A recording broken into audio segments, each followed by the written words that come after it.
How do you feel today? How do you feel? Very happy, very excited and relieved because we've got over the line now. So it's been absolutely fantastic. So why do you think Brexit is such a good thing?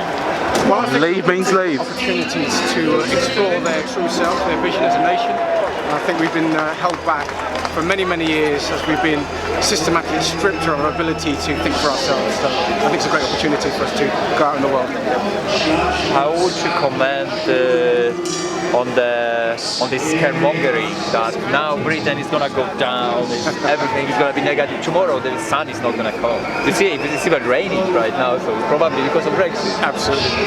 Well, I bet you after 11 o'clock, no planes will fall out of the sky. I bet you after 11 o'clock, we'll still be smiling here. No, I mean, this scaremongering is just a thing.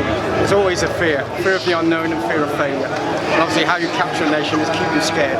But as you can see, the great people of the United Kingdom, Great Britain, they're not scared. You know, we're all warriors, we're all fighters. We know what we need to do. What did you, what motive, did you vote to leave? Yep.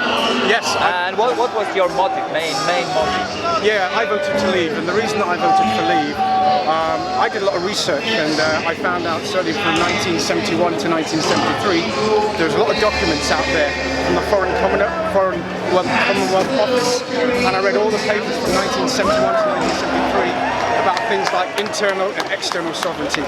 I understood what it actually meant, and not the news that you're hearing from the kind of mainstream media, so I actually knew exactly why we went in and also what happened around a lot of the debate, and then that's from the 70s. I'm talking to people here, and these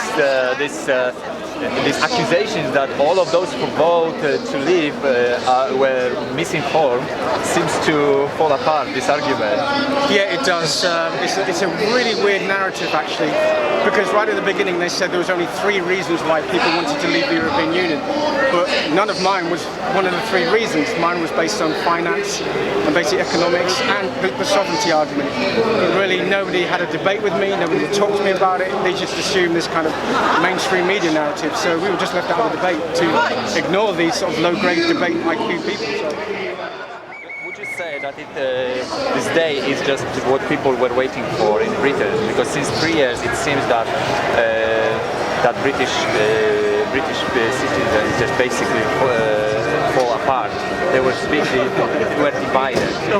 Yeah, it was a divided debate, but you have to understand that it is very emotional because there are many people that have never voted for a very long time because they have a distrust of government.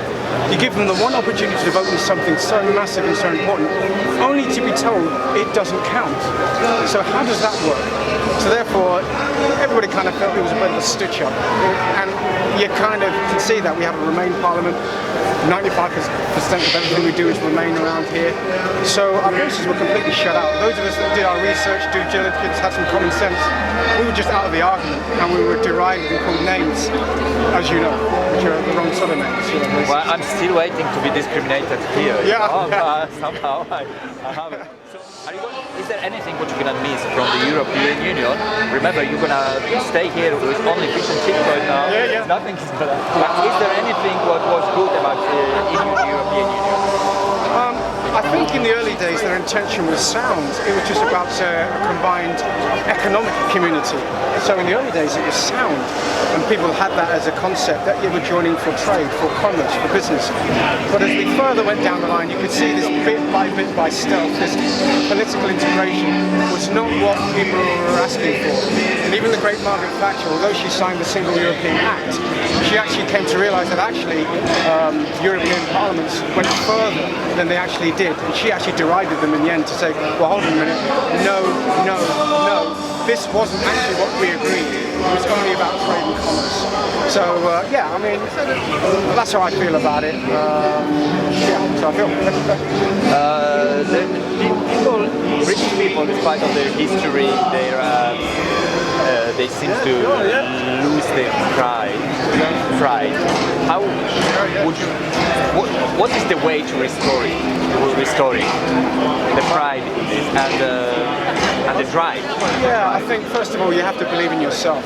You've got to have individual sovereignty first. You have to believe in yourself. Once you can believe in yourself and the things you can do and you can achieve, then we have to do it collectively. You know, we can't do everything by ourselves here. But whilst we have a parliament and a government that think and act for us, we hold them to account because we know we can do and achieve a lot more than people think we can because we're in this kind of artificial entity that tells us we can't. So I think the Great British people are fantastic people. We've always fought for the things that we need to do to strive to be better for our future and for the next generations. Well, thank you very much. Enjoy your evening. Thanks Nice very to much. talk to you. No, I appreciate that. Thanks very much.